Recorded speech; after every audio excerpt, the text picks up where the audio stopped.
Okay, welcome everyone this morning. It is my great pleasure to introduce our next speaker, Gemma Huguet.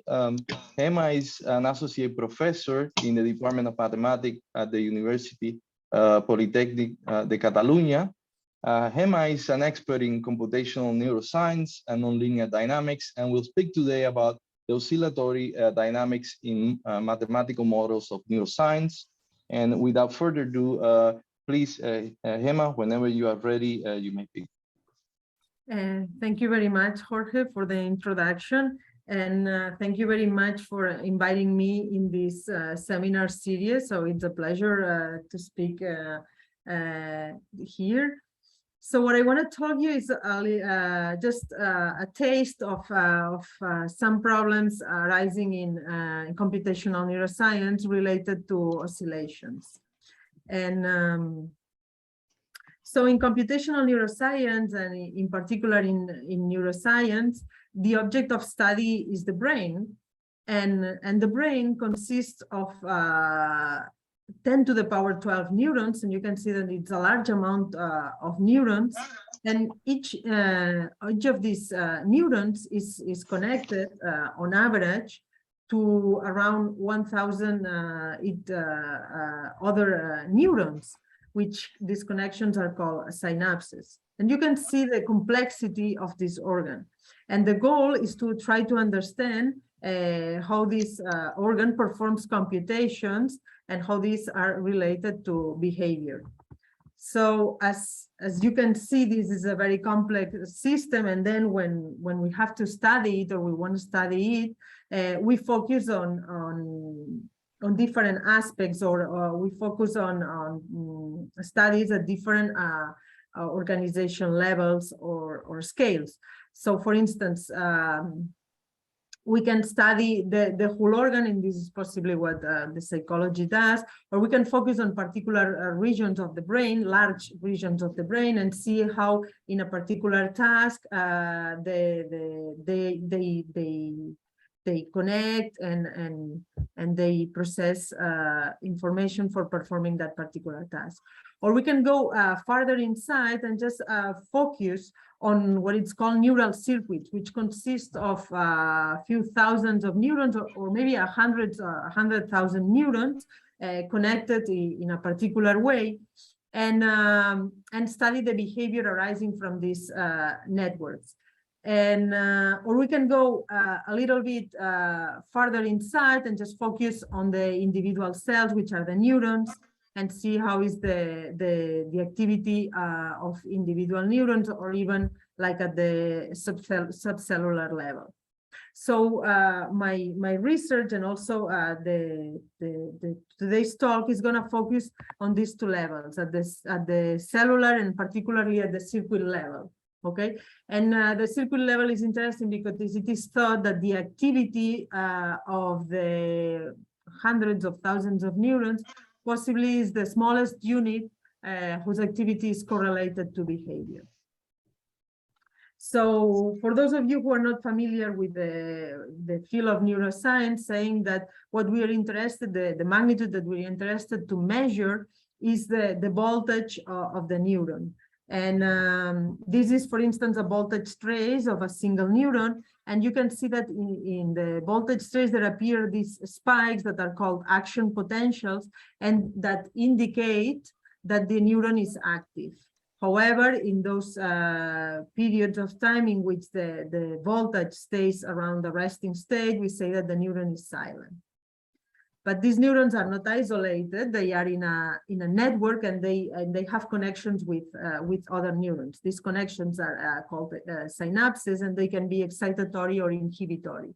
They are excitatory when they tend to promote that the nearby that the neurons to which are connected have activity, have action potentials, and they are inhibitory when they try to prevent action potentials in the other neurons. So when we put these networks, so when we put these neurons in a network, what we're interested to see is rather than a detailed description of the voltage evolution of each of the individual neurons in the network, we're more interested in extracting the timing at which this neuron has an action potential or a spike. Okay, so this is the relevant information. And then if we do this for each neuron in the network, we can build what it's called the raster plot, in which on the x-axis we have time, and on the y-axis we have the neuron index. So for neuron number 1, we put a dot at each time in which this neuron presents a spike. And we repeat these registers for every neuron in the network. And then we end up with a plot like this that shows graphically the average activity of the network. Because then if we compute, we take time beans and we compute the number of neurons spiking in each time bean, we can extract what it's called the mean firing rate of the network, which indicates, like, then on average, how many neurons are spiking per unit of time, normalized by the number of neurons. And as you can see from this macroscopic activity of the network, in this particular example, it shows this type of rhythmic behavior in the firing rate of the overall network, even if the individual neurons might not have a rhythmic pattern, and they show like more an irregular behavior of firing. So the focus of this talk is to study the oscillations emerging in the neural circuits, okay? Because actually oscillatory activity is an ubiquitous phenomenon in the brain. So it is widely observed at different organization levels, even at single level, at network level, etc. And in particular, this sort of macroscopic or mesoscopic oscillations arising from networks of neurons, there have been recorded in different experiments, and they have been classified according to its frequency in different frequency bands. In today's talk, I want to focus on the gamma band, which are oscillations in the range of between 30 to 100 hertz. And why do we care about these oscillations? Because even if when we do registers of the neural activity, oscillations are widely observed, we still understanding is like, what is the role of these oscillations is not completely understood. It's like how are generated and what is the role in each particular task. It's still an ongoing area of research. So for this, for today's talk, I wanna try to focus on a theory called communication through coherence, proposed by Pascal Fries in 2005 and revisited in 2015, in which he proposes a role for these oscillations, in which thinking in terms of like that these oscillations are generated due to the interaction between excitatory and inhibitory cells, they might suggest different excitability properties of a population along a cycle.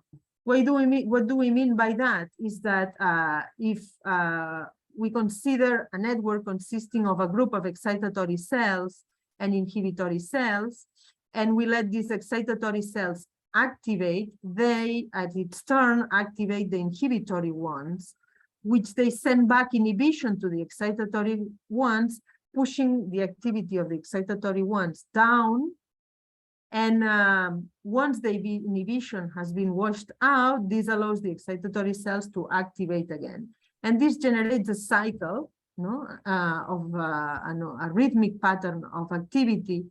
And along this cycle, these cells show different excitability properties. What do we mean by that? If now they receive an input, an external input, once the inhibition is acting on them, probably this input is going to be ignored, because the inhibition will prevent that this input has any effect onto this group of cells.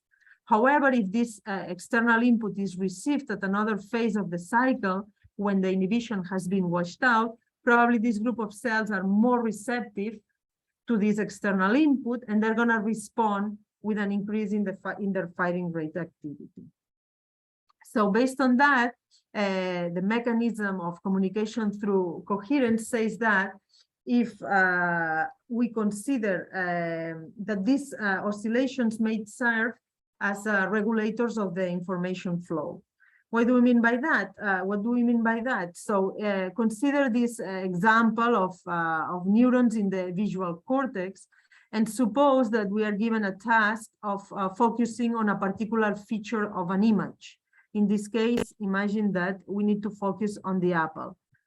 And we have a group of neurons coding for the pear and another group of neurons coding for the apple, that they're sending information along the visual pathway to higher to cells or to groups of neurons that are at a higher stage in the visual cortex.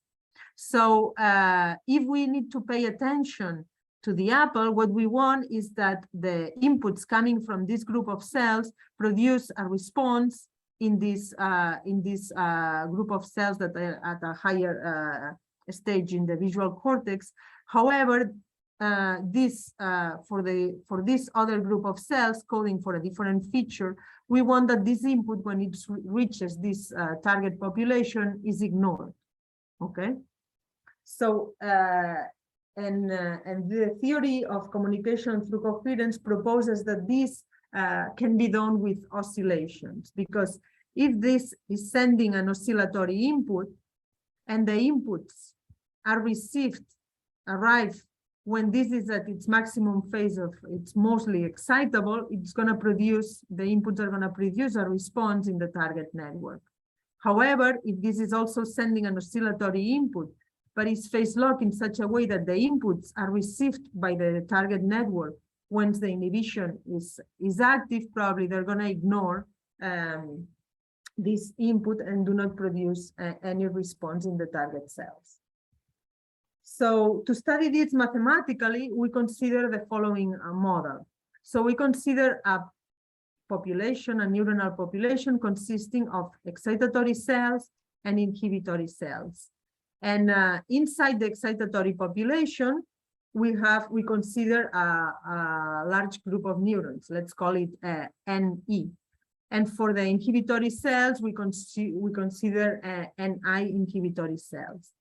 For each individual neuron, we model the activity of each individual neuron using what it's called a quadratic integrate and fire model. That is, we have this equation for the voltage of neuron J, which is, as you can see, it's a very simple equation, but it has this reset condition in the sense that when the voltage reaches a certain threshold, we consider that this neuron elicits a spike, and then the voltage is reset back to allow values of the voltage. Okay, and this describes the activity of each individual neuron. This depends on a parameter Nj, which is a constant that is taken from a Lorentzian distribution and is different for each neuron.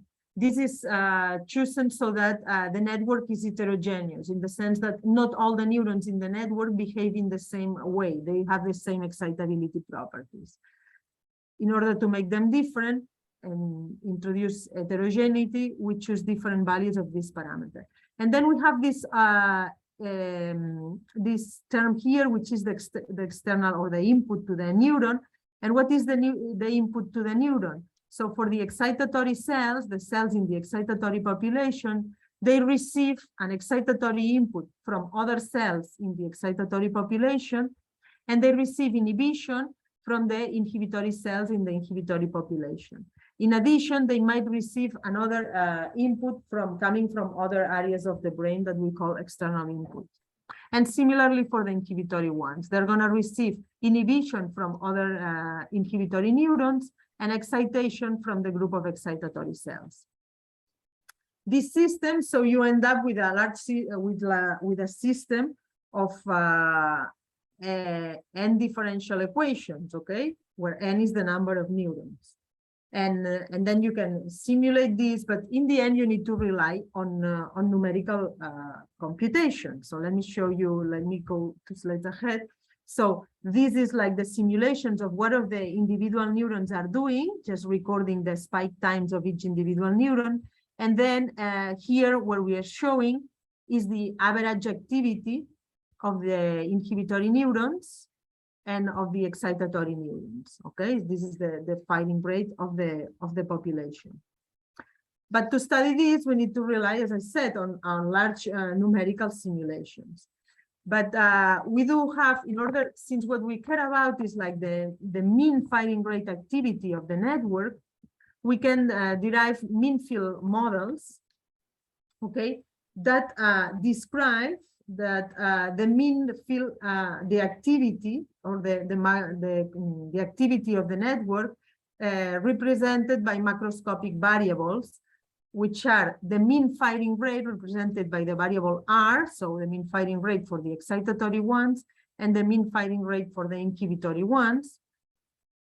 And the other variable is the mean voltage of the excitatory cells and the mean voltage of the inhibitory ones. And then we have these other variables that represent that model the synaptic connections, okay? And what is the advantage of this is that instead of simulating a system with a large number of neurons, which is an n-dimensional system, this reduces the dynamics, the macroscopic dynamics, to a low-dimensional system. In this case, it's 8-dimensional. But let me mention that in this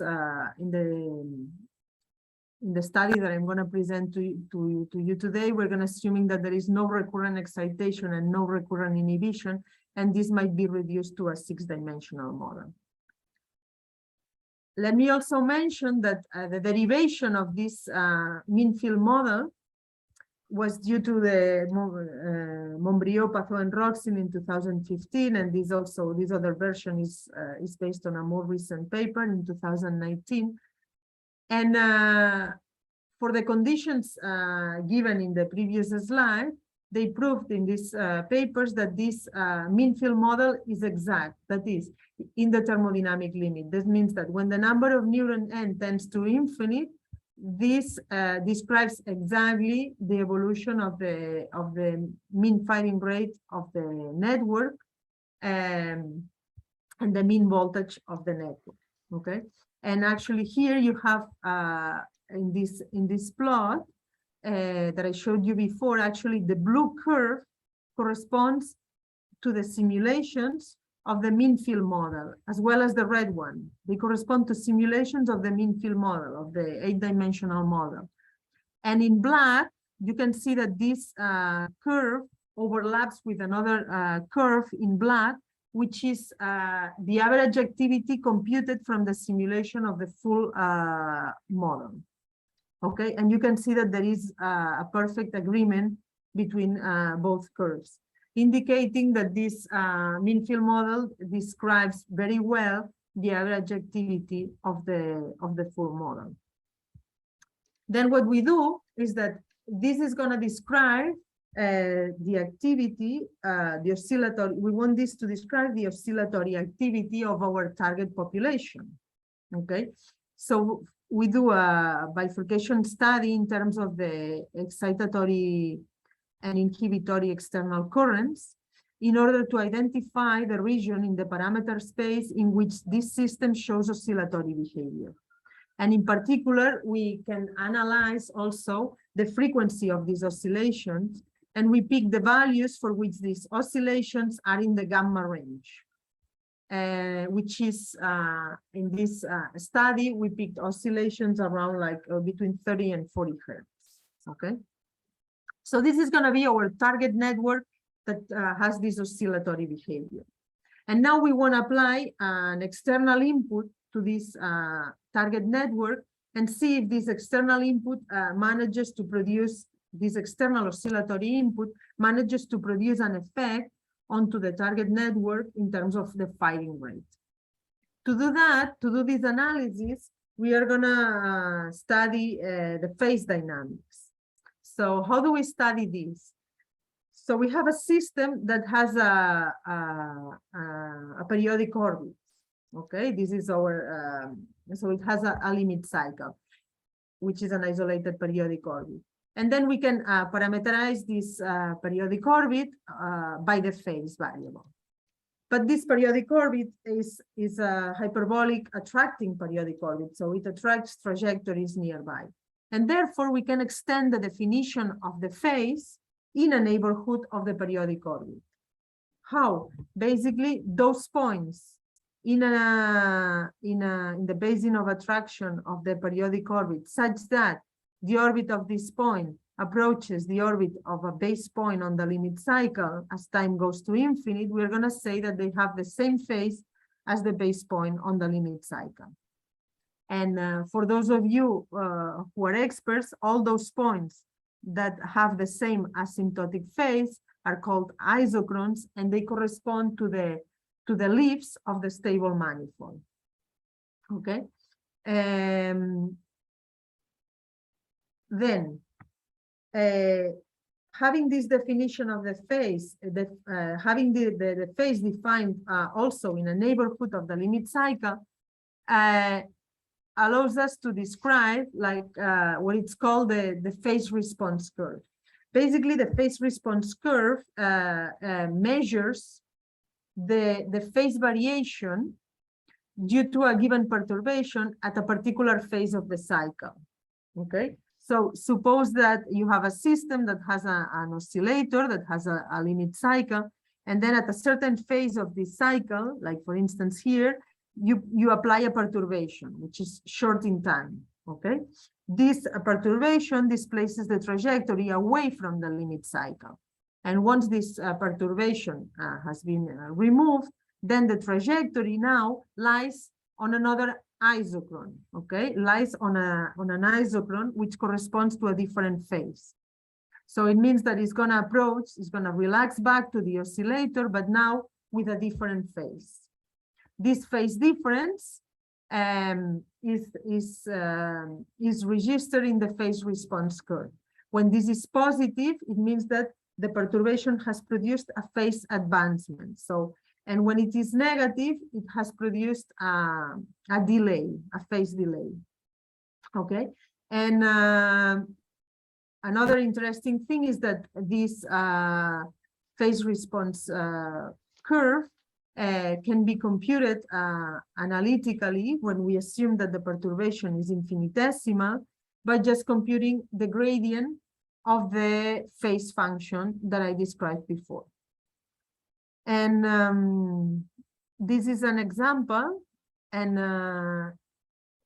this can be seen, well, this can be shown that this gradient is just the solution, can be solved using the adjoint method, okay? It's a periodic solution of this system of differential equations. So in the example that I showed you before, this is our limit cycle. So this is the evolution of the variables along the limit cycle, and this is the corresponding phase response curve. Okay, when we apply, so in red is when we apply a perturbation in the direction of the voltage of the excitatory neurons, and in blue is when we apply a perturbation in the voltage or in the inhibitory neurons.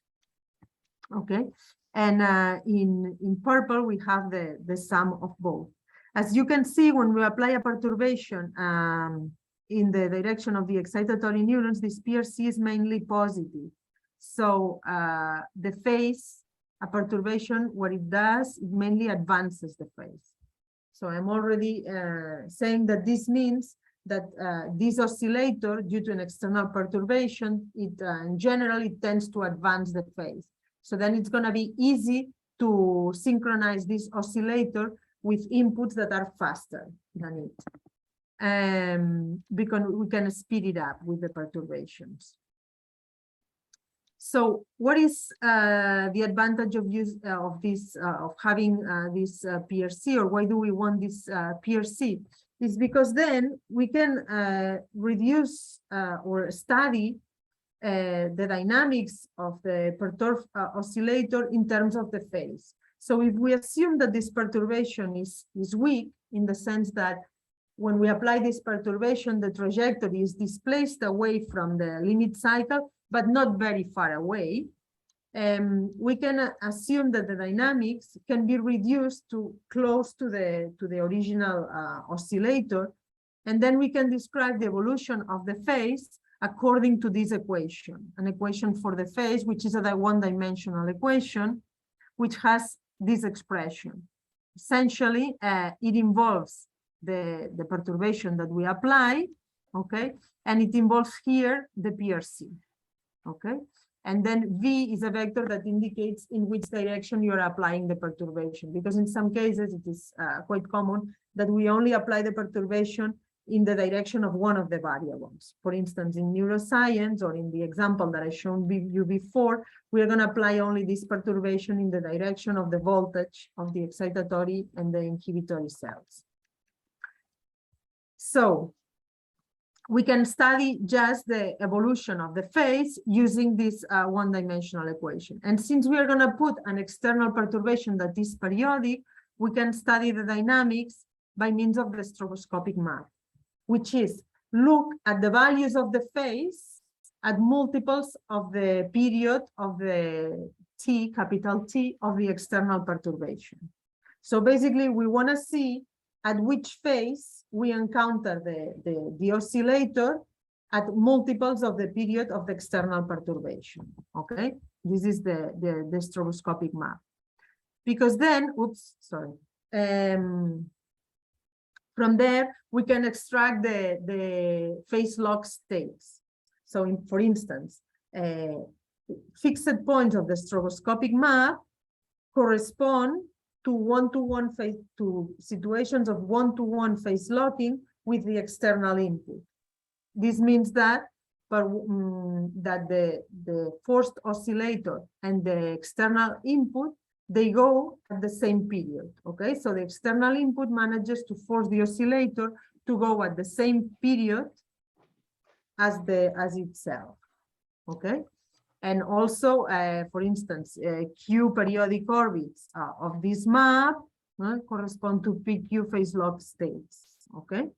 Another way to study these phase locking properties is look at the stroboscopic, at the rotation number, okay? So this is a map defined on the circle. And then we can compute what it's called the rotation number, which is a computation of sort of an average of how much this rotates at every, an average of how much the map rotates at each iterate, okay? And then rational numbers, so when we obtain a rotation number that is rational, they correspond to PQ phase log states.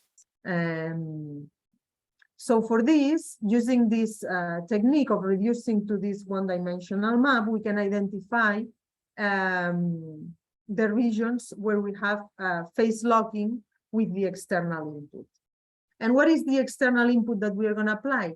Well, we're going to apply an external input that is going to be periodic and is going to mimic the shape that the oscillations emerging in an excitatory inhibitory network have.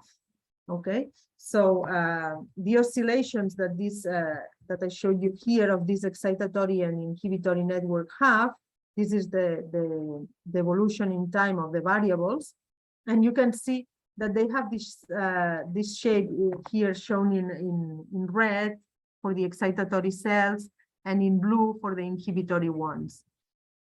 So we are gonna to describe this type of input, we are gonna use the von Mises distribution, which is sort of Gaussian distribution but defined on the circle. Okay, for which when we vary the parameter kappa, we vary like the width of this distribution. So we make the inputs sharper or like more localized around some phases of the circle. However, when we make kappa smaller, so we make them the input is wider. Okay, so here you can see a plot for varying the values of kappa.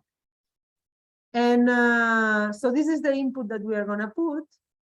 And then we are going to, using the stroboscopic map, we are going to identify the different phase locking regions, which correspond to what it's called the Arnold tones.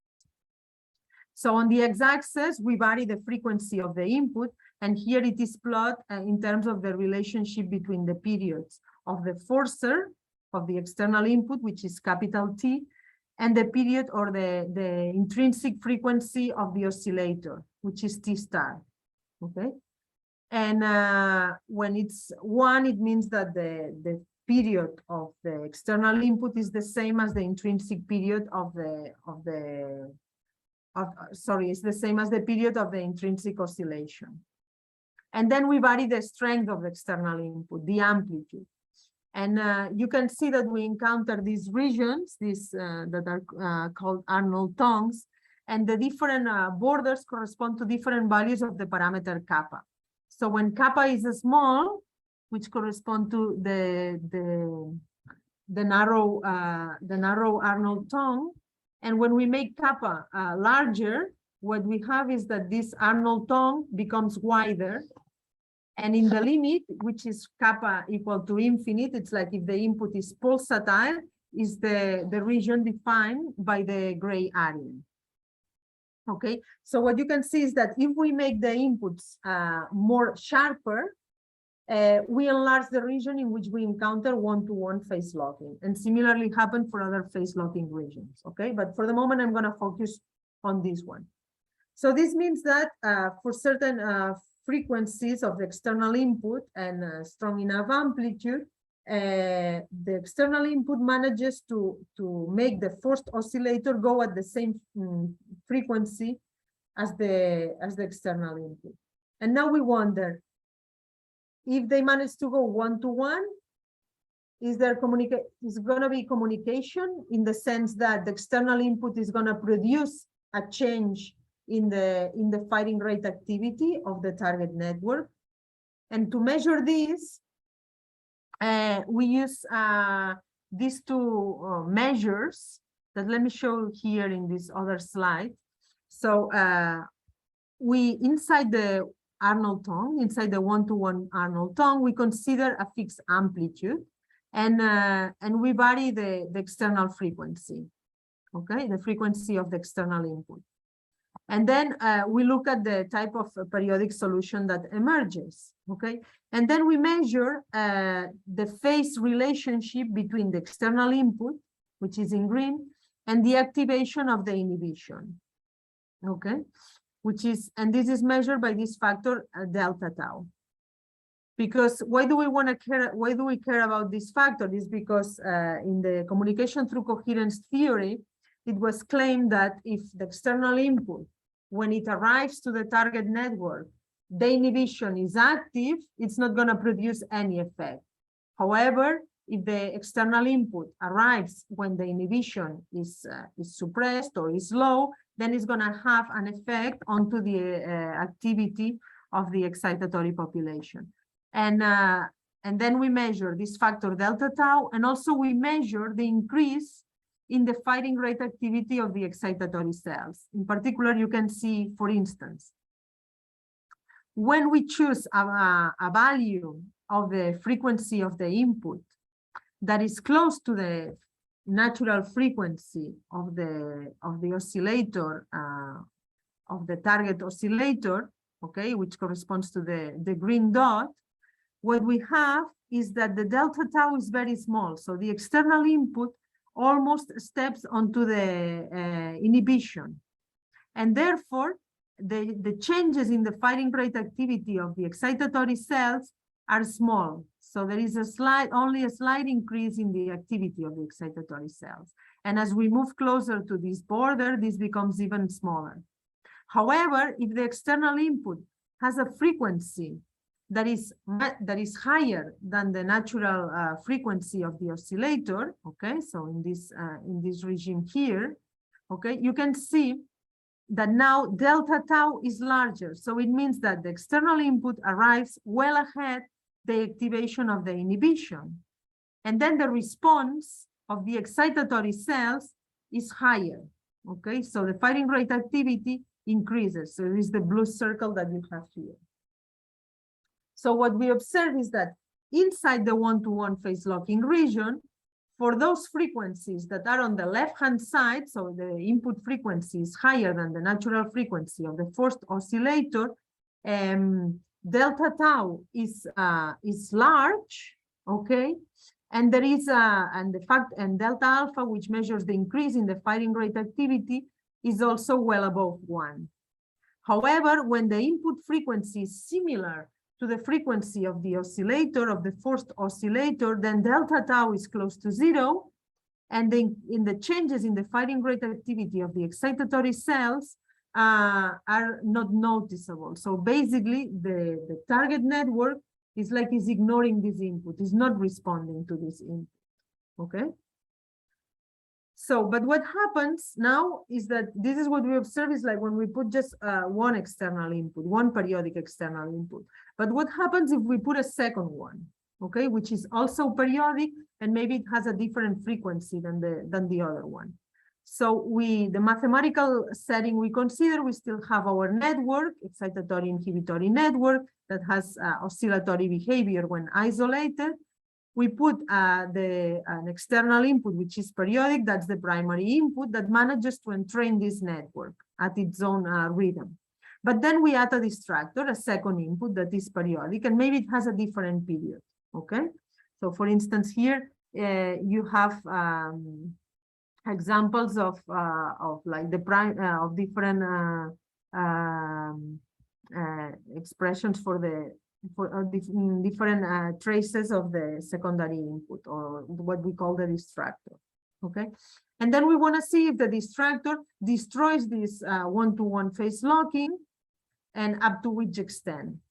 Now the distractor doesn't have to have the same period as the primary. So when we consider this, we cannot define the stroboscopic map anymore. But we can do is like still look at what is the value of the phase at multiples of the period of the primary, sort of a stroboscopic map. Although now it depends on time as well. Okay, and see how these phases are distributed along the circle. Okay. And measure what it's called the synchronization index, which is a measure of how clustered are the phases along the unit circle. So for instance, if at multiples of the period of the primary, we encounter the oscillator always around a similar phase, then this synchronization index R is going to be close to 1. Okay, and if it's 1, it's perfect phase locking. However, if we encounter these phases that they are like distributed along the circle, then this synchronization index is going to be close to 0. And we have that phase locking with the primary is going to be destroyed. Okay, this type of measure is also called the Kuramoto order parameters, and in other contexts, or yeah, it has different names. So in the example above, what we do is like we consider the situation in which the primary input entrains the network, the target oscillator at its own frequency, and we consider like let's look at two extreme cases. One case is when the primary has a frequency that is higher than the natural frequency of the forced oscillator. So we are on the left-hand side of the Arnold tongue. When we apply the distractor, the synchronization index drops down to values of 0.9, okay, but it stays close to 1. So this means that the distractor doesn't manage to destroy the phase locking between the primary and the target network. However, when the primary input has a frequency that is similar to the frequency of the forced oscillator, like in this case, it's exactly equal, when we add the distractor, the synchronization index drops down to 0.4. So it means that the synchronization with the primary is destroyed due to the presence of the distractor. Okay. And if we look at for instance, these are examples of voltage trace of traces of the firing rate of the activity of the excitatory cells with the presence of the primary and a distractor that is shown here in dashed. Okay, and what we see is that when we add the distractor, the traces do not look very different as when there is just the primary alone. This is for this situation. However, for this other situation on the right-hand side of the Arnold tongue, you can see that the distractor totally destroys the synchronization and totally affects the firing rate activity of the excitatory cells. So it has an effect onto the target population. So in this case, we have the situation here. So for input frequencies of the primary that are higher than the natural frequency of the target network, this communication is very well established and is robust to distractors. So when we add a distractor, the target network basically ignores the distractor. However, if the input frequencies of the primary, the input frequency of the primary is similar to the natural frequency of the first oscillator, then the communication is not well established, and when there is a distractor, this produces an effect onto the target network. So communication is not robust. And to finish, so this is one of the results that we obtain, but assuming that we can reduce the dynamics to the phase equation, okay? But what happens, to reduce the dynamics to the phase equation, we had to assume that the perturbation was weak and it didn't displace the trajectory far away from the limit cycle. But what happens when we add a perturbation that is strong? So for instance, we increase the amplitude of external input. One of the first observations is that the Arnold tongues predicted by the phase equation are not already a good prediction, and this starts to fail. And what can we do? Well, remember what I explained you when I explained you at the beginning that when we have an oscillator, we can define the isochrons, which are the set of points that have the same phase, and allow us to extend the definition of the phase in a neighborhood of the limit cycle. So with this setting, notice that if we apply a perturbation to a point that is not on the limit cycle, but in a neighborhood of it, like for instance, here, we apply a perturbation, we can associate a phase to this point, and then this perturbation displaces the trajectory to another point that is lying on another isochron that has another phase. So we can still register what is the phase difference, even if we are not on the oscillator, if we are not on if the system is not on the limit cycle. And this allows us to extend the definition of this phase response curve, not only for the points on the limit cycle, but also in a neighborhood of the limit cycle, okay? But to do that, I need to provide control on a sort of amplitude variables that sort of measure how far we are from the limit cycle. And to describe this precisely, we use what is called, we use the parameterization method that maybe some of you are familiar with it because it was introduced in a set of papers by Cabré, Fontic, and de la Llave in 2003. And this is a method to compute a parameterization of invariant manifolds. And out of this parameterization, we can extract for this particular case, when we apply this method to a hyperbolic attracting limit cycle, we can extract information of the isochrons and also another set, which is the isostables that I'm going to mention in a moment. And what is the idea of this method? Well, it's like, let's look for a parameterization K of the neighborhood of the limit cycle in terms of a variable theta, which is the phase, and another variables that are the amplitude variables, and sort of are a measure of like how far we are from the limit cycle, okay? And how do we find this parameterization? Well, this is essentially a change of variables in such a way that in these new variables, theta sigma, the dynamics writes as simple as possible. In this case, it's a rigid rotation in the variable theta and a contraction, or like a linear contraction in the variable in the amplitude variable sigma. Okay, where this lambda, we're going to assume in this case that there are no resonances, that the Floquet exponents are real and they are different, and since it's attracting this, they're going to be negative. Okay, so it's a diagonal matrix. And how do we compute this parameterization? We set an invariance equation that must satisfy. And there are methods to solve this invariance equation. Jay is an expert on this, and some people here also in Atlanta and Rafael are experts on computing this. It's just using either a Newton method, using the Fourier-Taylor expansions of this parameterization K. So if we manage to compute this K, we can obtain for each point X what is the corresponding phase variable and the corresponding sigma variables, amplitude variables. Okay, and this is and moreover, those points that have the same phase variable are the isochrons, okay, that I presented you before, and also those points with the same amplitude variable.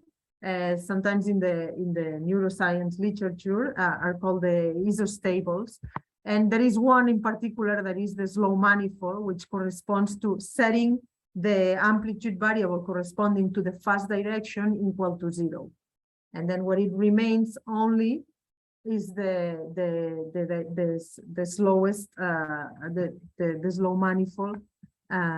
Yes. So this is, for instance, a computation of the isochrons for a three-dimensional system that has an oscillator shown in black, and what we have in this plot here is the computation of the isochrons obtained from the local the local approximation of the parameterization K. Okay, and then we can globalize this and obtain the global isochrons, which are shown here, corresponding to different phases along the oscillator from different angles. And as you can see, these are just the leaves of the stable manifold, okay, of this limit cycle.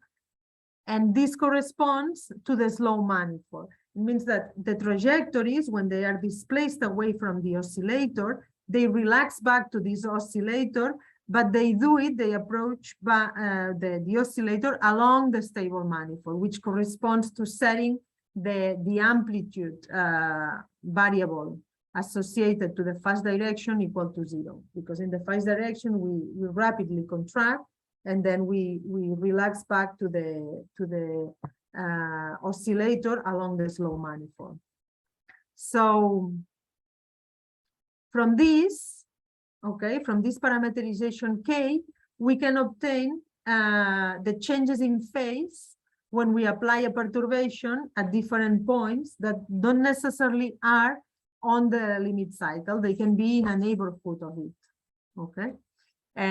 So basically, the change in theta when we apply a perturbation delta x is described by what we call the phase response function, okay? And the same for the change in sigma, okay? When we apply a perturbation delta x, this produces a change in the variable sigma that is described by this amplitude response function. And if these perturbations are made infinitesimal and are like small, then this phase response function and amplitude response function can be defined by the infinitesimal ones, which are given by the gradient of the theta function and the sigma function. Okay, and they are called infinitesimal phase response function and infinitesimal amplitude response function, and can be computed. So having computed the parameterization K, we can obtain these functions, gradient of theta and gradient of sigma. So in particular, for the same example as before, well, a gradient of theta has 3 components. So here I'm abusing of notation, and this corresponds to the first component. So for these 2 isochrons, we can measure what is the phase shift when we apply a perturbation at the different points along these isochrons, and the color corresponds to the value of this phase of the phase shift. Okay, and we can do the same for the amplitude shift in for the amplitude one and the other amplitude variable. Okay, and the colors correspond to what is the shift in the amplitude due to a perturbation applied at different points along the isochron. So then, when we apply an external periodic input to our system that has a limit cycle, we can, the classical version that I used at the beginning of the presentation was to say, well, I'm going to describe the dynamics of this perturbed system by means of the phase equation. Okay, and this is what I used at the beginning. But you can say, okay, but if this assumption is not guaranteed that the dynamics stays close to the limit cycle, then we can use the extended version and include also the amplitude variable, because the perturbation also displaces the trajectory away from the oscillator. Okay, so it is not true that sigma is equal to 0, or that the assumption that sigma is equal to 0, that is that we are on the oscillator, maybe is not true. And therefore, we need to consider this extended version that includes also what happens to the amplitude variables. But in this case, we had a system that was, if our system is n-dimensional, we end up with a system that is also n-dimensional. It is written in a different set of variables, but is also n-dimensional. And sometimes we lose the advantage of the phase equation, which is reducing the dynamics and reducing the dimensionality to understand the dynamics. But in many cases, what we can do is like say, okay, since I'm going to have some directions in which the contraction is very fast, in some of these amplitude variables, the contraction is very fast, I only need to consider those directions corresponding to the slow manifold, okay, where the contraction is weak. And with this, I can improve the results obtained with the classical phase equation, but still do not pay the price of considering like reducing the dimensionality of the system that I'm considering. So for instance, in this case, it's just considering just the phase variable and just one of the amplitude variables corresponding to the slowest direction of contraction. And with this, this is let me see. This is an example where we saw is that we put an external perturbation that considers like a set of inputs that are like very short in time, and then a period in which the input is there is no input. Okay, and then we repeat this sequence of external inputs, and then again a silent period with no input.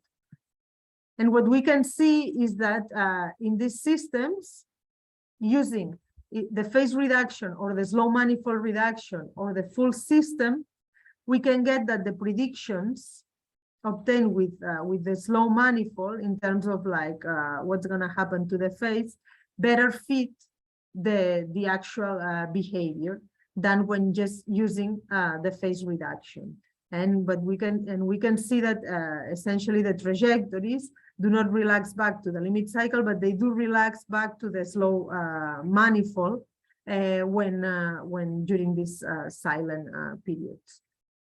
And we do have more examples, okay, in which the behavior predicted by by the phase map that you have here in green, the iterates, is not a good, or like it doesn't predict the actual behavior of the system, because the assumption of the phase reduction is not satisfied. Okay, like for instance, in this case, what we have is that the phase reduction predicts a two periodic orbit, while the actual behavior is that there is an invariant curve field that is filled densely. And just to finish, say that like going back to the original example, where we only consider the phase reduction, what we want to do is like because we have evidence for another type of system, is that when we consider larger amplitudes, we have here that the Arnold tongues, okay, start to meet the one-to-one phase locking region and the one-to-two phase locking region. And then we encounter also areas where there is bistability, in which the system may operate in different stable regimes, depending on the initial conditions. And this can only be explored, okay, in the original system if we include also the amplitude variables and do not reduce only to the phase dynamics. And let me just jump to the conclusions, is that we presented a simple model that implements the concept of communication through coherence and selective communication via oscillations.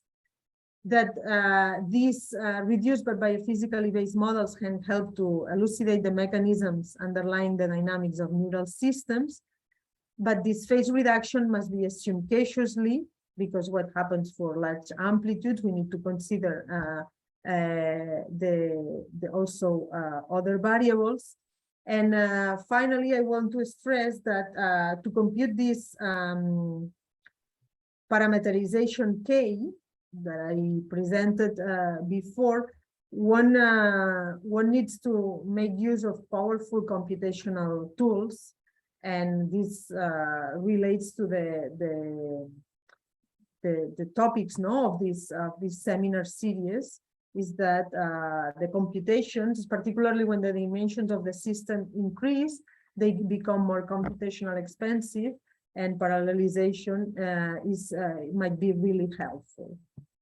Also, let me mention that, as I explained you at the beginning, when you include like many neurons in a population, you end up with large with systems with a large number of differential equations, and of course that they become computationally expensive to simulate, and where some of the parallelization tools might be useful.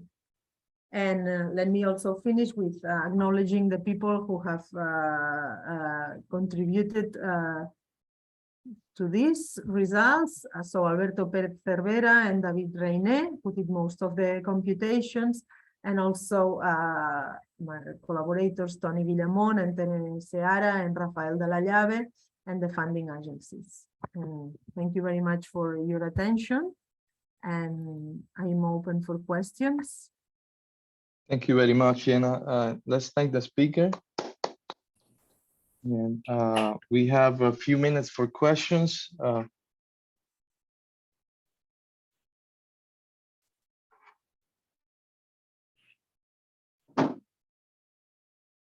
Hello, I wanted to ask what real-world examples of oscillatory inputs for a network of neurons might look like. It's like so these inputs they have like shape like this, so they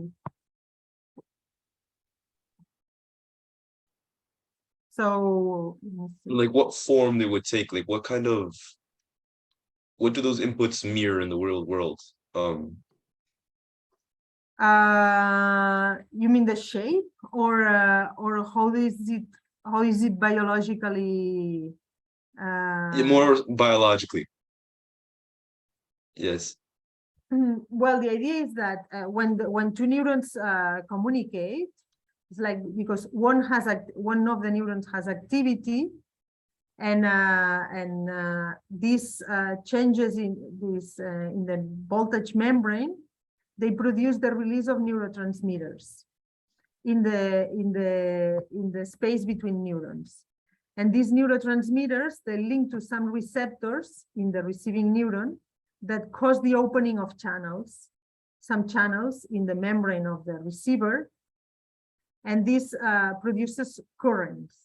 And these currents produces changes in the voltage to the target neuron. So then you may think, okay, if the neuron is is having activity, this will cause to the target neuron a current in the target neuron. And this current is going to produce a change in the voltage of the target neuron. Okay, this is what is happening at the microscopic, at the level of single neuron. Now, when you think of the population, essentially, what you see is that there is in the register of the activity, they put a lot of electrodes. Okay, in a small array. You have a small array of like 1 millimeter square, I think, and you put electrodes, and you register the activity of all the neurons that are of the extracellular space of all the neurons that are there. And when you register this activity, then you need to filter a little bit, but you observe this this type of traces. I don't know if this answers your question, or Yes, I mean, so the inputs to, we're talking about the EI networks and how they have certain inputs being put into them, oscillatory inputs. So those oscillatory inputs might be other neurons and the currents that they produce. yes, exactly. So these external inputs are the currents. So these external inputs are produced by groups of neurons that they also have oscillatory activity. And therefore, since they have oscillatory activity, the inputs they send to the other population are also of oscillatory type. Okay. So they don't send inputs, or like they don't produce this in a constant inputs, but they sort of like produce them rhythmically. Okay. Yes. Thank you. Let me stop the recording in case